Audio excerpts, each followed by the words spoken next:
प्यारे विद्यार्थियों, साथियों, आज हम बात करेंगे स्विट्जरलैंड की संघीय व्यवस्था। आज का हमारा लेक्चर किस टॉपिक पर होगा? स्विस संघीय व्यवस्था। स्विस अर्थात स्विट्जरलैंड। वास्तव में स्विट्जरलैंड में जो फेडरल सिस्टम है, जो संघीय व्यवस्था है, भाई मैं आज इसको बेहतर तरीके से समझाऊंगा। ये स्टूडेंट्स, फेडरल सिस्टम, संघ व्यवस्था को आप समझें, इसके लिए निहायत ज़रूरी है कि मैंने जो डायग्राम बनाया है पहले इसको समझें और इसके बाद में पूरी दुनिया में केंद्र और राज्यों के मध्य शक्तियों का जो बंटवारा किया जाता है, भाई इस आधार पर पूरी दुनिया में 3 प्रकार के प्रतिमान मौजूद हैं। एकात्मक शासन व्यवस्था, संघात्मक शासन व्यवस्था, परिसंघात्मक शासन व्यवस्था। स्विट्जरलैंड में संघात्मक शासन व्यवस्था अपनाई गई है। ध्यान देंगे, ब्रिटेन में एकात्मक शासन व्यवस्था है, जबकि स्विट्जरलैंड में 1291 में जब प्रारंभ में एक राज्य मंडल का गठन किया गया, जिसे कि संघ व्यवस्था नहीं कहा गया, राज्य मंडल कहा गया, उस समय तीन कैंटन के द्वारा एक राज्य मंडल का निर्माण किया जाता है, उसे परिसंघात्मक व्यवस्था कहा गया था। तो मैं सबसे पहले इन दोनों का क्या भावार्थ है, क्या इन तीनों का क्या भावार्थ है, इसको समझाऊंगा। उसके बाद में स्विट्जरलैंड की जो संघीय व्यवस्था है उसे समझाऊंगा। तो डियर स्टूडेंट्स, प्रतिदिन जो हम एक लेक्चर हमारे यूट्यूब चैनल पर अपलोड करते हैं उसकी जानकारी आपको हो सके, इसके लिए हमारे यूट्यूब चैनल को सब्सक्राइब अवश्य कीजिएगा। आशा करता हूँ आपने सब्सक्राइब कर दिया होगा। Thank you very much. ये स्टूडेंट्स, मैं राजनीति विज्ञान से संबंधित जितनी भी अवधारणाएं हैं, जितने भी सिद्धांत हैं, जितने भी विचारधाराएं हैं, वो सब कुछ मैं मेरे YouTube चैनल पर आपको उपलब्ध करवाऊंगा। अर्थात राजनीति विज्ञान से संबंधित, फिर चाहे वह स्नातक स्तर की बात हो, स्नातकोत्तर स्तर की बात हो, या फिर राजनीति विज्ञान से संबंधित कोई भी प्रतियोगिता परीक्षा हो, मैं इन सभी को ध्यान में रखते हुए संपूर्ण समग्र पाठ्यक्रम सिलेबस आपके सामने रखूँगा और बेहतर तरीके से समझाने का प्रयास करूँगा, जिससे कि आपको इधर उधर भटकने की आवश्यकता कतई ना हो। क्योंकि मैंने मेरे 25 वर्ष के कार्यकाल में ये देखा कि वास्तव में महाविद्यालयों में राजनीति विज्ञान को कैसे पढ़ाया जाता है विद्यार्थियों को। विद्यार्थी राजनीति विज्ञान को उस रूप में समझते ही नहीं हैं जिस रूप में इसे समझना चाहिए, और ना ही ये प्रयास किया जाता है कि विद्यार्थियों को राजनीति विज्ञान को ठीक से समझाया जाए। मैं महाविद्यालयों में भी ईमानदारी से विद्यार्थियों को राजनीति विज्ञान समझाता हूँ और यहाँ पर प्रयास कर रहा हूँ कि मैं मेरे प्यारे विद्यार्थियों को राजनीति विज्ञान को ठीक से समझा सकूँ। और मैंने यह लक्ष्य इसलिए बनाया था कि मैं राजनीति विज्ञान के विद्यार्थियों को उस रूप में तैयार करना चाहता हूँ जिससे कि वो गर्व महसूस करें कि हम राजनीति विज्ञान के विद्यार्थी हैं और राजनीति विज्ञान विषय से UPSC college lecturer, school lecture की तैयारी कर रहे हैं। अरे भाई, आपको इधर उधर भटकने की कतई आवश्यकता नहीं है, एक बार समझिएगा तो सही। यस, स्विस संघीय व्यवस्था। हमारा लेक्चर किस पर होगा आज? कि भाई स्विट्जरलैंड में जो फेडरल सिस्टम है, संघ व्यवस्था है, उसके संदर्भ में चर्चा करेंगे। भाई, मैं जो भी लेक्चर अपलोड करता हूँ उसमें क्रमबद्धता होती है। ये नहीं है कि अस्त व्यस्त रूप में मैं टॉपिक आपको समझाता हूँ, नहीं, मैं क्रमबद्ध रूप में, क्या बोल रहा हूँ मैं, क्रमबद्ध रूप में, व्यवस्थित रूप में एक एक टॉपिक को समझाने का प्रयास करता हूँ। इसलिए आप यदि हमें ठीक से समझना चाहते हैं तो भाई आपको क्रमबद्ध रूप में ही इनको समझना होगा, प्रत्येक लेक्चर को। यस, स्विस संघीय व्यवस्था। इधर आइए, सबसे पहले ये डायग्राम बनाया है, इसके बाद में मैंने यहाँ ये जो रिक्त स्थान छोड़ा है इसलिए छोड़ा है कि मैं 3 प्रतिमान, मैंने यहाँ लिखा 3 प्रतिमान समझाऊंगा, उसके बाद में संघ व्यवस्था आप आसानी से समझ जाएंगे। देखिएगा, मैंने यहाँ नोट किया व्यक्ति, समाज, राज्य, संविधान और शक्ति विभाजन। क्या मतलब हुआ भाई? व्यक्ति समाज के बिना नहीं रह सकता। मैंने पिछली वीडियो में भी संकेत दिया था, प्यारे विद्यार्थी इसको समझना जरूरी है। व्यक्ति समाज के बिना नहीं रह सकता, राज्य के बिना नहीं रह सकता। जैसा कि राजनीति विज्ञान के जनक अरस्तु ने अपनी पुस्तक पॉलिटिक्स में भी लिखा था, क्या कि मनुष्य स्वभाव से एक सामाजिक और राजनीतिक प्राणी है, अर्थात वह समाज और राज्य के बिना नहीं रह सकता। और जो व्यक्ति ये कहे कि मुझे समाज और राज्य की कोई आवश्यकता नहीं है, वह व्यक्ति नहीं है, मनुष्य नहीं है। या तो वह देवता है या वह पशु है, जानवर है। ठीक है, तो अरस्तु क्या करें कि भाई वास्तव में व्यक्ति समाज और राज्य के बिना नहीं रह सकता। तो चलिए क्रमबद्ध रूप में, व्यक्ति समाज के बिना नहीं रह सकता और समाज राज्य के बिना नहीं रह सकता। समाज किसे कहते हैं? सामाजिक संबंधों का जो जाल होता है उसे समाज कहते हैं। सामाजिक संबंधों का जो जाल होता है उसे समाज कहते हैं। और समाज का जो व्यवस्थित रूप होता है, समाज का जो संगठित रूप होता है, समाज का जो संगठित रूप होता है, समाज का जो संगठित रूप होता है वो राज्य कहलाता है। तो समाज राज्य के बिना नहीं रह सकता। और इसके बाद में राज्य संविधान के बिना नहीं रह सकता। सभी राज्यों का अपना अपना संविधान होता है। अरे भाई, संविधान जीवन का वो मार्ग होता है जिसे राज्य अपने लिए चुनते हैं और राज्य अपनी आवश्यकताओं और परिस्थितियों के अनुसार जीवन मार्ग चुनते हैं। जैसे किसी देश में संसदात्मक शासन प्रणाली होती है, कहीं अध्यक्षात्मक शासन प्रणाली होती है, कहीं संघात्मक शासन व्यवस्था होती है, कहीं एकात्मक शासन व्यवस्था होती है, कहीं पर संविधान की सर्वोच्चता होती है, कहीं संसद की सर्वोच्चता होती है। तो जीवन मार्ग ही तो है। तो सभी राज्यों का अपना जीवन मार्ग होता है। इसका मतलब राज्य संविधान के बिना नहीं रह सकते। और जब संविधान आपके सामने है, चाहे कोई भी राज्य हो, तो हमें तो ये समझना है कि उस संविधान में जो शक्ति विभाजन किया गया है वह केंद्र राज्यों के बीच में किया गया है, या केंद्रीय सरकार को सारी शक्तियां दे दी गई है, या फिर राज्यों को शक्तिशाली बनाया गया है। ये तीन मॉडल होते हैं। इन तीनों ही मॉडलों को आप समझेंगे कैसे। नंबर 1, सबसे पहले लेते हैं हम एकात्मक शासन व्यवस्था। एकात्मक शासन प्रणाली। एकात्मक शासन प्रणाली का मॉडल बनाइएगा, डायग्राम बनाइएगा। सबसे पहले नोट करेंगे यहाँ संविधान। अरे भाई, ये तीनों मॉडल समझिएगा तो सही। पूरी दुनिया में चाहे एकात्मक शासन प्रणाली हो, संघात्मक या परिसंघात्मक हो, आपको दिक्कतें नहीं आ सकती। यहाँ तो केवल स्विट्जरलैंड की बात कर रहा हूँ मैं तो ये कह रहा हूँ कि इसके माध्यम से पूरी दुनिया की संघ व्यवस्था का आप अध्ययन कीजिएगा। दिक्कत कहाँ आ रही है आपको? भारतीय राज्य व्यवस्था में भी आप संघात्मक व्यवस्था, फेडरल सिस्टम अध्ययन कीजिएगा। संयुक्त राज्य अमेरिका में, ऑस्ट्रेलिया में, कनाडा में है, स्विट्जरलैंड में भी है। इसी प्रकार से अन्य देशों का आप अध्ययन करेंगे तो वहाँ पर भी आपको संघात्मक व्यवस्था भी मिलेगी, एकात्मक शासन प्रणाली मिलेगी। जैसे ब्रिटेन में एकात्मक शासन प्रणाली है। यस, चलिए, सबसे पहला जो प्रतिमान है एकात्मक शासन प्रणाली का प्रतिमान होता है। इसमें क्या स्थिति होती है देखिएगा। सबसे पहले संविधान। अब यहाँ संविधान के द्वारा सारी शक्तियाँ केंद्र को दे दी जाती हैं। मैंने यहाँ बताया ना कि शक्ति का विभाजन कैसे किया गया है।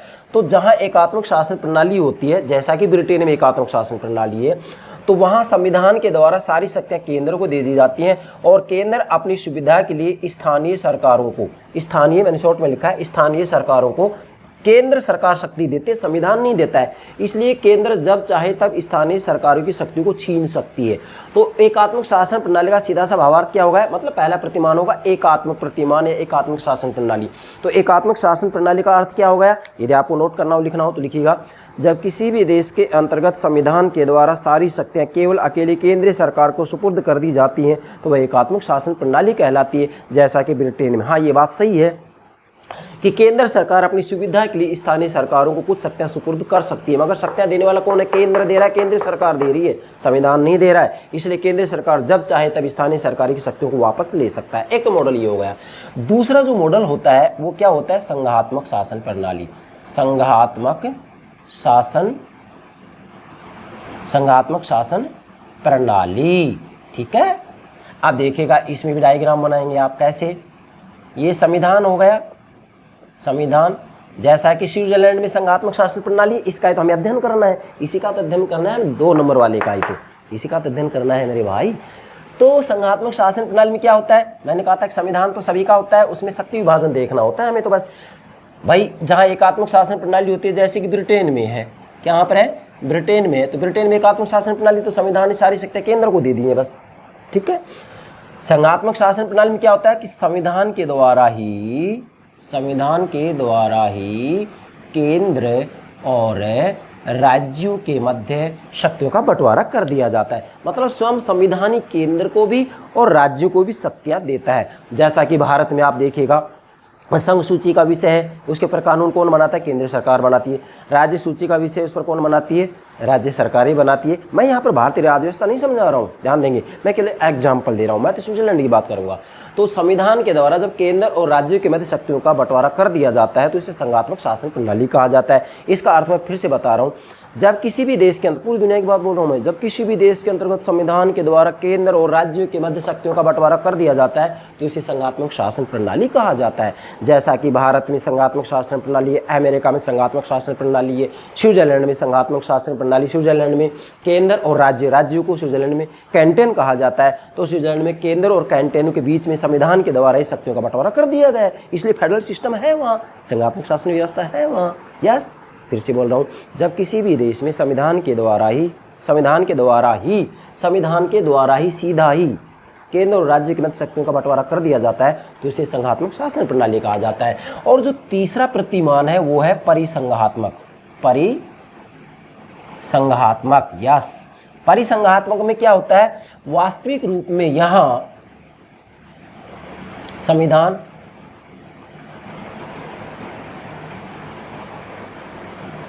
केंद्र, राज्य, यहाँ स्थिति ये होती है, क्या स्थिति होती है कि स्वयं राज्यों के द्वारा ही केंद्र को शक्तियाँ दी जाती हैं। अर्थात जो परिसंघात्मक व्यवस्था होती है या इसका जो संविधान होता है वास्तव में वह एक राज्यों का ढीला ढाला संघ होता है।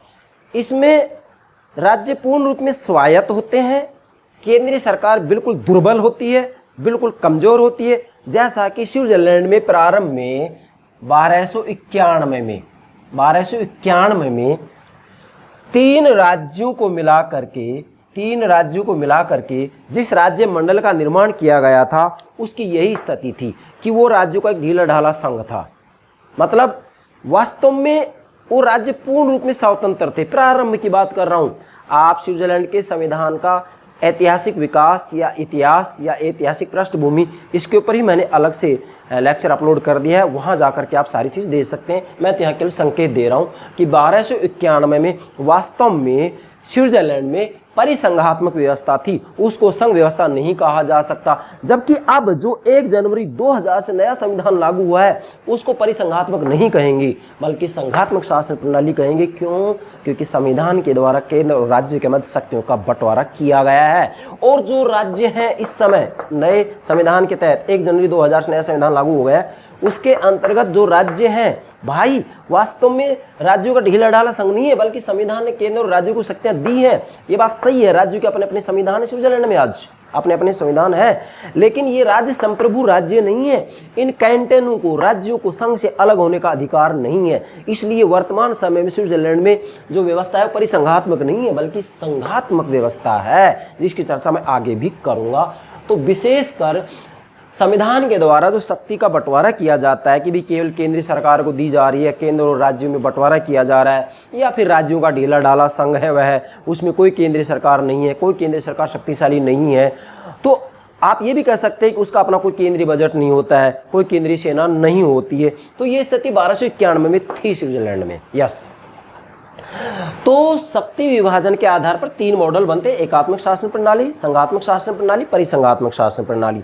अब वर्तमान समय में मतलब जो नया संविधान लागू है 1 जनवरी 2000 से, आप स्पष्ट रूप में खुलकर कह सकते हैं कि आज वहां अर्थात स्विट्जरलैंड में संघात्मक शासन प्रणाली मौजूद है। अब हम आगे बढ़ेंगे, एक एक बात को लेंगे। यह तो मैंने केवल पृष्ठभूमि के रूप में समझा है। इसके आधार पर पूरी दुनिया में संविधानों के द्वारा जो शक्ति का बंटवारा किया गया है कि भाई केंद्र को सारी शक्ति दी गई है या केंद्र और राज्य में शक्ति का बंटवारा किया गया है या फिर वह राज्यों का ढीला ढाला संघ है, कोई केंद्रीय सरकार मजबूत नहीं है, मतलब केंद्रीय सरकार बिल्कुल नाम मात्र की होती है, दुर्बल होती है, यह ऐसी व्यवस्था है। तो 3 ही तो प्रतिमान है पूरी दुनिया में, इसके अलावा और है ही क्या मेरे भाई, आप अध्ययन कीजिएगा। चलिए अब हम बात करते हैं केवल स्विस संघीय व्यवस्था की कि स्विट्जरलैंड में वास्तव में जो फेडरल सिस्टम है वो किस प्रकार का है, क्या उसके लक्षण है, मतलब स्विस संघीय व्यवस्था के क्या लक्षण है, इसको भी समझेंगे। चलिए इधर आइएगा। सबसे पहले मैंने यहाँ लिखा है नंबर 1, स्विस संविधान राज्य मंडल नहीं बल्कि संघ स्थापित करता है।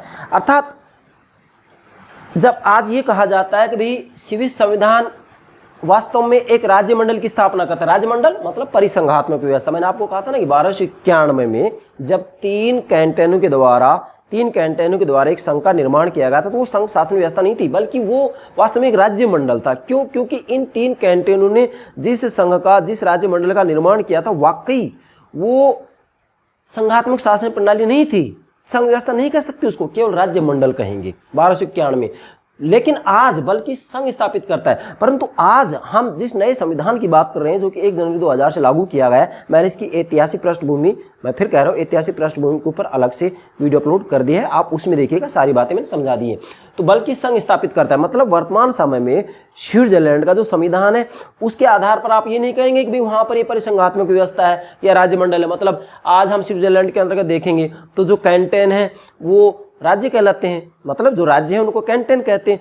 तो वहाँ राज्यों का ढीला ढाला संघ नहीं है। मतलब आज हम वहाँ की संघ व्यवस्था का अध्ययन करते हैं तो किसी भी कैंटन को संघ से अलग होने का अधिकार नहीं है। ये बात सही है कि कैंटनों के अपने अपने संविधान है। मतलब स्विट्जरलैंड में जो कैंटन है वही राज्य है, राज्यों को ही कैंटन कहा जाता है। संघ की जो इकाई है ना, संघ की जो इकाई होती है, राज्य होते हैं, उनको कैंटन कहते हैं स्विट्जरलैंड में।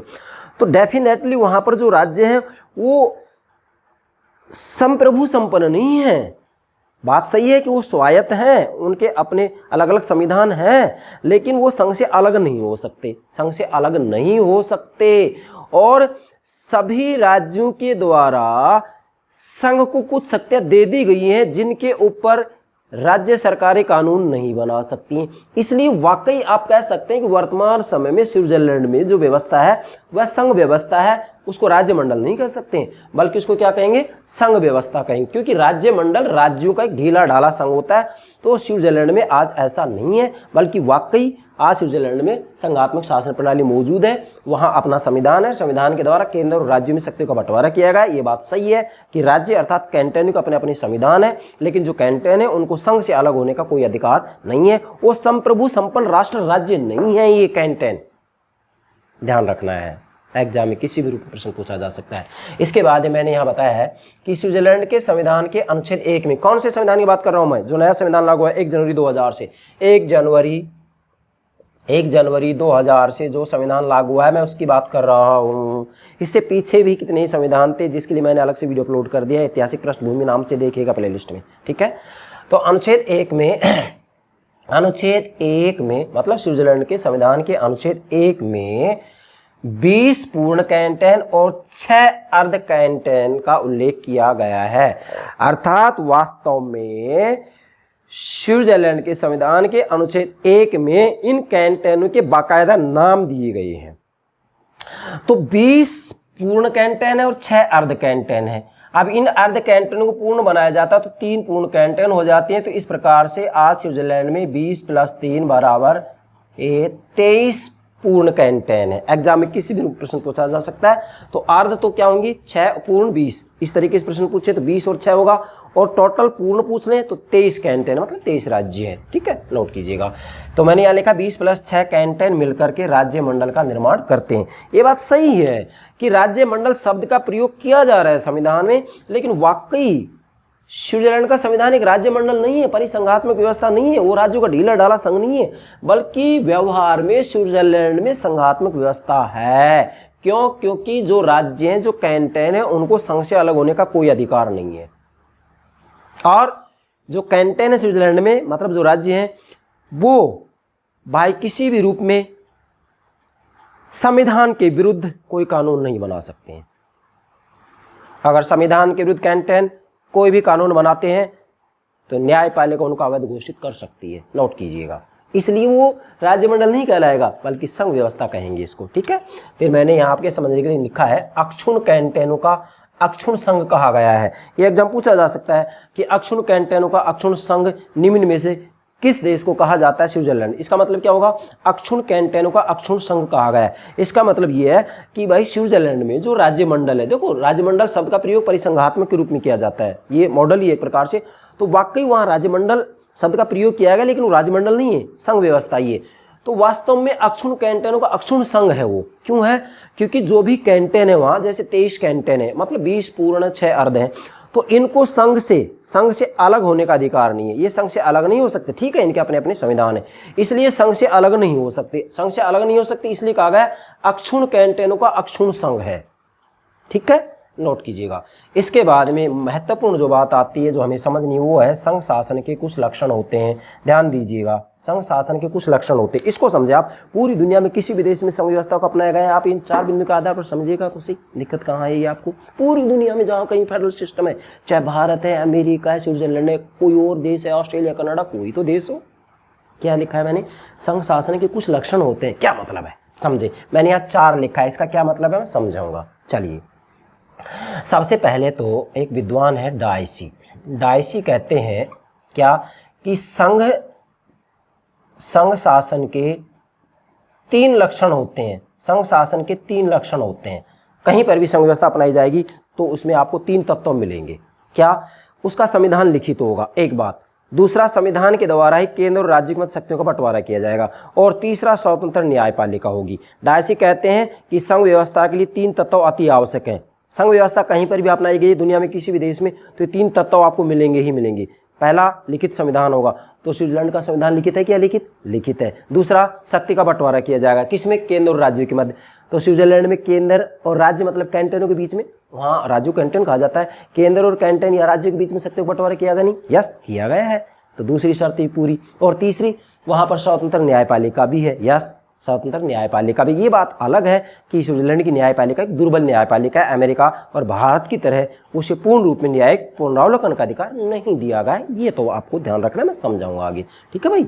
तो 3 तत्व बता दिए डायसी ने, और एक मैं मेरी तरफ से बता रहा हूँ, वो है कठोर संविधान, इसलिए मैंने यहाँ 4 लिखे, 3 नहीं, कठोर संविधान, कि भाई जहाँ कहीं भी संघ व्यवस्था होगी वास्तव में वहाँ का जो संविधान होगा कठोर संविधान होगा। अगर भारत की बात की जाए तो भारत में संघ व्यवस्था है, लेकिन भारत में जो संविधान है, संशोधन की जो पद्धति है भाई, वो लचीली भी है और कठोर भी है, समन्वय किया गया है। क्यों, क्योंकि भारत की राज्य व्यवस्था में तो सभी जगह समन्वयात्मक दृष्टिकोण को ही अपनाया गया है, यहाँ एकात्मकता की तरफ भी झुकाव रखा गया है, जबकि संघ व्यवस्था है। तो ये बात आपको ध्यान में रखनी है, ठीक है भाई। तो मैंने लिखा संघ शासन के कुछ लक्षण होते हैं, मतलब डायस ने कहा कि 3 तत्व जरूरी होते हैं संघ व्यवस्था के लिए, लिखित संविधान हो, शक्ति का बंटवारा किया जाना चाहिए केंद्र राज्य के मध्य, और स्वतंत्र न्यायपालिका होनी चाहिए। तो स्विट्जरलैंड में तीनों बातें मौजूद है, इसलिए कहा जा सकता है कि स्विट्जरलैंड में संघात्मक शासन व्यवस्था है, परिसंघात्मक नहीं है, परिसंघात्मक नहीं कह सकते, संघात्मक ही कहेंगे। चलिए, शिविर संघीय व्यवस्था के लक्षण, अब एक एक की बात करते हैं। अब आपको ये बिंदु समझने में कतई परेशानी नहीं आएगी, मैंने 8 बिंदु नोट किए हैं, 8 बिंदु के आधार पर आप समझ सकते हैं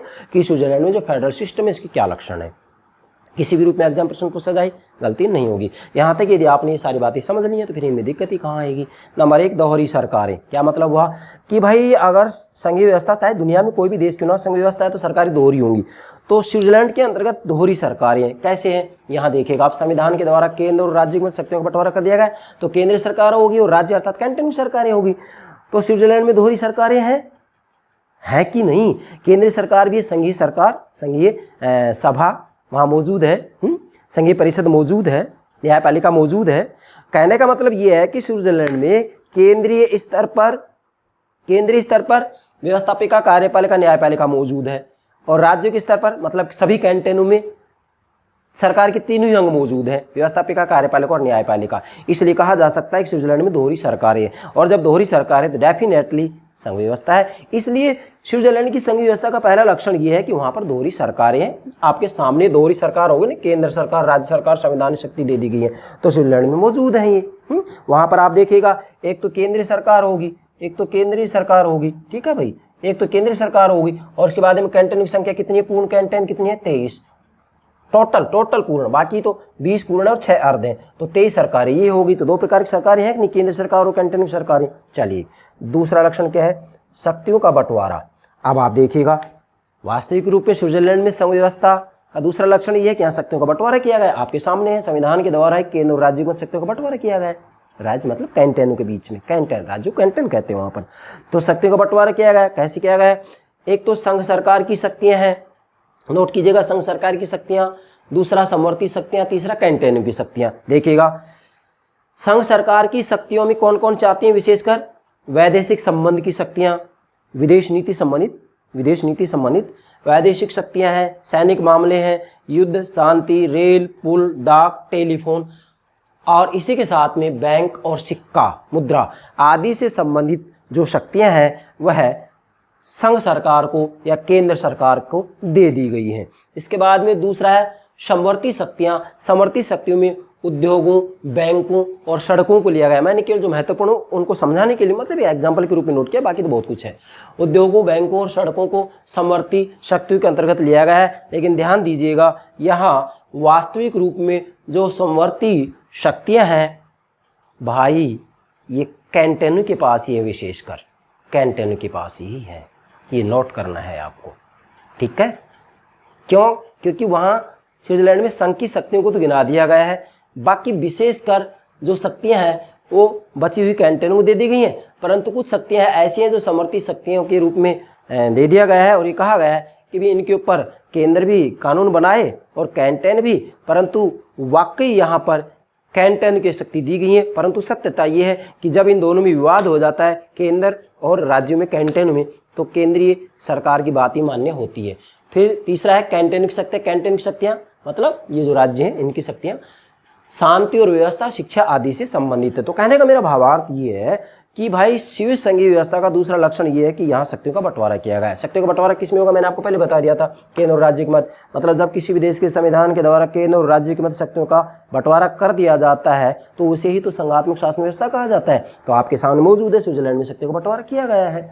चलिए, तीसरी विशेषता लक्षण क्या है? लिखित तथा सर्वोच्च संविधान। ध्यान दीजिएगा, अरे भाई मैंने बताया तो था, डायसी कह रहे कि संघ शासन के 3 तत्व या लक्षण होते हैं। 3 तत्व अति आवश्यक हैं, लिखित संविधान हो, शक्तियों का बंटवारा हो और स्वतंत्र न्यायपालिका हो। तीनों बातें स्विट्जरलैंड में मौजूद हैं। इसलिए स्विट्जरलैंड में जो व्यवस्था है वो संघ व्यवस्था है, फेडरल सिस्टम है।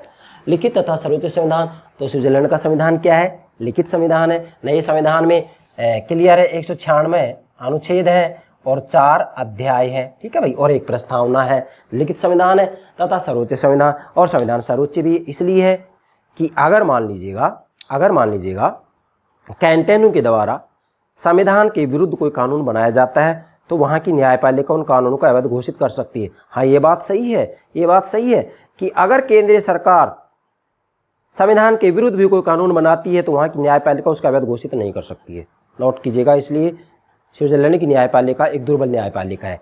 भारत और अमेरिका की न्यायपालिका की तरह उसे पूर्ण रूप में न्यायिक पुनरावलोकन का अधिकार नहीं दिया गया है। केंद्रीय स्तर पर न्यायिक पुनरावलोकन नहीं है, जबकि राज्यों या कैंटेन के स्तर पर वहां पर न्यायपालिका को न्यायिक पुनरावलोकन की शक्ति दी गई है। चलिए, चौथा लक्षण स्वतंत्र न्यायपालिका। भाई डायसी कहते हैं कि भाई संघ व्यवस्था का ये तीसरा तत्व है। पहला लिखित संविधान जरूरी होता है, दूसरा शक्तियों का बंटवारा होना चाहिए। तो स्विट्जरलैंड में लिखित संविधान भी है, शक्तियों का बंटवारा भी है। और डायसी कह रहे हैं कि तीसरा क्या है? न्यायपालिका स्वतंत्र हो। तो स्विट्जरलैंड में न्यायपालिका स्वतंत्र है। ये बात अलग है कि न्यायपालिका दुर्बल है। क्यों? क्योंकि केंद्रीय स्तर पर इसको न्यायिक पुनरावलोकन की शक्ति नहीं दी गई है। जबकि कैंटेन के द्वारा यदि संविधान के विरुद्ध कोई कानून बनाया जाता है तो न्यायपालिका उसका अवैध घोषित कर सकती है। इसलिए स्विट्जरलैंड में न्यायपालिका स्वतंत्र तो है परंतु दुर्बल है। ये आपको ध्यान में रखना है। पांचवा लक्षण कैंटेन की स्वायत्ता। भाई स्विट्जरलैंड के अंतर्गत जो ये कैंटेन है 20 पूर्ण और 6 अर्ध, अर्थात टोटल पूर्ण मानेंगे तो 23 होंगी। कैंटेन की स्वायत्ता है। स्वायत्ता क्यों है? क्योंकि सभी कैंटेनों के अपने अपने संविधान है, अर्थात वहाँ पर जो कैंटेनों के संविधान है उन बातों का उल्लेख संघीय संविधान में नहीं किया गया है। तो सभी कैंटेनों के अपने अपने संविधान हैं और इसी के साथ में वास्तव में यदि देखा जाए तो इनको पूर्ण स्वायत्ता है, अर्थात आंतरिक मामलों में आंतरिक क्षेत्र से संबंधित अपने राज्य के विकास के लिए ये कानून बना सकते हैं। हाँ, ये बात सही है कि संघीय संविधान के विरुद्ध ये कोई कानून नहीं बना सकते हैं। और ये बात भी सही है कि कैंटेन स्वायत्त तो हैं परंतु इनको संघ से अलग होने का कोई अधिकार नहीं है। छठा है, बहुत महत्वपूर्ण है ये, तिहरी नागरिकता। ये आपको ध्यान रखना। देखोगा भाई, तिहरी नागरिकता। वैसे स्विट्जरलैंड में संघात्मक शासन प्रणाली है, संविधान के द्वारा केंद्र और राज्य के मध्य शक्तियों का बंटवारा कर दिया गया, संविधान के द्वारा ही आपके सामने मैंने नोट कर दिया है। देखो, संघात्मक शासन व्यवस्था जहाँ कहीं भी होती है दुनिया में, फेडरल सिस्टम जैसे अमेरिका में है, ऑस्ट्रेलिया, कनाडा में भी, भारत में भी है। देखो संघ व्यवस्था में विशेषकर नागरिकता दोहरी होती है, एक तो केंद्र की नागरिकता, एक राज्य की नागरिकता।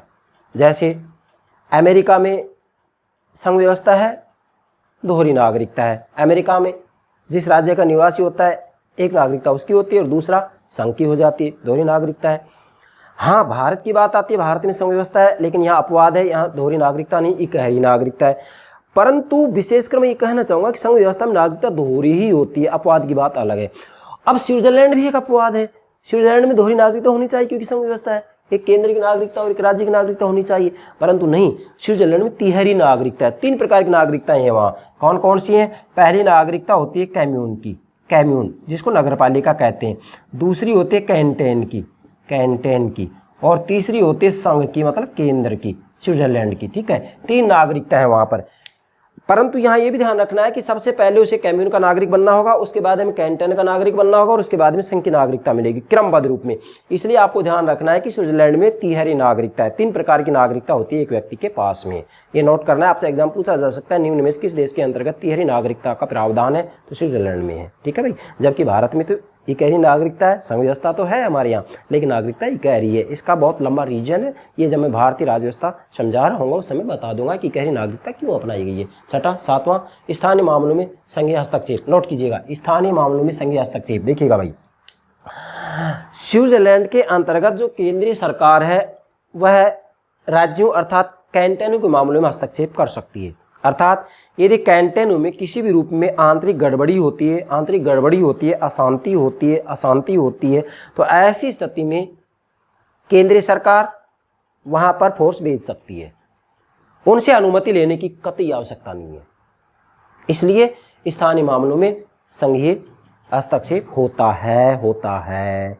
और यह तो जहां कहीं भी संघ व्यवस्था होती है उसमें केंद्रीय सरकार हस्तक्षेप करती ही है। क्या भारत में नहीं करती है?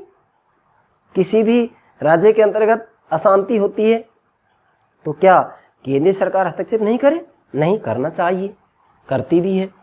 8वां, केंद्रीकरण की प्रवृत्ति। बहुत महत्वपूर्ण बात है, केंद्रीकरण की प्रवृत्ति, ये इसका 8वां लक्षण है स्विस संघीय व्यवस्था का। इसका क्या मतलब है? देखो, वैसे तो पूरी दुनिया में जहाँ कहीं भी संघ व्यवस्था है, फेडरल सिस्टम होता है, वहाँ पर केंद्रीय सरकारें शक्तिशाली होती जा रही है। केंद्रीकरण का मतलब ये है कि भाई जो संविधान ने केंद्र और राज्य में शक्ति का बंटवारा किया है उसमें हो क्या रहा है आज कि केंद्रीय सरकार शक्तिशाली होती जा रही है, मतलब शक्तियों का केंद्रीकरण केंद्रीय सरकार में होता जा रहा है। इसका भावार्थ ये होगा, इसलिए मैंने लिखा केंद्रीकरण की प्रवृत्ति। तो स्विट्जरलैंड में भी वास्तव में संविधान के द्वारा तो केंद्र और राज्य में शक्ति बांट दी गई है, आपके सामने मौजूद है, ये बांट दी गई है। लेकिन व्यवहार के धरातल पर क्या हो रहा है? व्यवहार के धरातल पर ये हो रहा है कि कैंटनों से शक्तियां निकल के और केंद्र के पास केंद्रित होती जा रही। केंद्र मतलब संघ सरकार के पास, राष्ट्रीय सरकार के पास, केंद्रीय सरकार के पास में शक्तियां एकत्रित होती जा रही है। मतलब केंद्रीय सरकार शक्तिशाली होती जा रही है राज्यों के बनिस्पत, कैंटनों के बनिस्पत। क्लियर?